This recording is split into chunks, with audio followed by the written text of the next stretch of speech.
Bank നിഫ്റ്റിയിലേക്ക് വരികയാണെന്നുണ്ടെങ്കിൽ ഇന്ന് 100-ലധികം പോയിന്റുകളുടെ ഒരു മൂവ്മെന്റ് ആദ്യം റിട്ടകളിൽ തന്നെ കാഴ്ചവെക്കുന്നുണ്ട്. ആദ്യത്തെ ഒരു 45 മിനിറ്റ്സ് പിന്നിടുമ്പോൾ തന്നെ ഒരു 0.5% ഒരു മുന്നേറ്റം നിഫ്റ്റി ബാങ്ക് ഇൻഡെക്സിൽ നമുക്ക് കാണാൻ സാധിക്കുന്നുണ്ട്.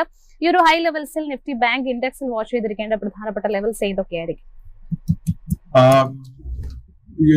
ജാസ്മിൻ, നമ്മൾ നിഫ്റ്റി ബാങ്ക് ഇൻഡെക്സ് നോക്കുമ്പോഴേക്കും നിഫ്റ്റി ബാങ്ക് ഇൻഡെക്സ് കഴിഞ്ഞ മാസം നമുക്കൊരു ഓൾ ടൈം ഹൈ നൽകിയതിനു ശേഷം നല്ലൊരു ഹെൽത്തി കറക്ഷനാണ് നടത്തിക്കൊണ്ടിരിക്കുന്നത്.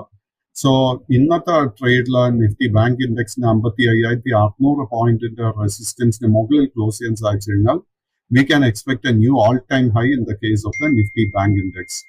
So ഈ ബാങ്കിങ് സ്റ്റോക്സില് പർട്ടിക്കുലർലി മൊമെന്റം ട്രേഡിങ്ങിന് വേണ്ടി ആരെങ്കിലും ആഗ്രഹിക്കുന്നുണ്ടെങ്കിൽ അവരെ ശ്രദ്ധിച്ചിരിക്കേണ്ട ഒരു stock Punjab and Sindh bank. ഇത് ഫണ്ടമെന്റൽസിന്റെ അടിസ്ഥാനത്തല്ല, അതുകൊണ്ട്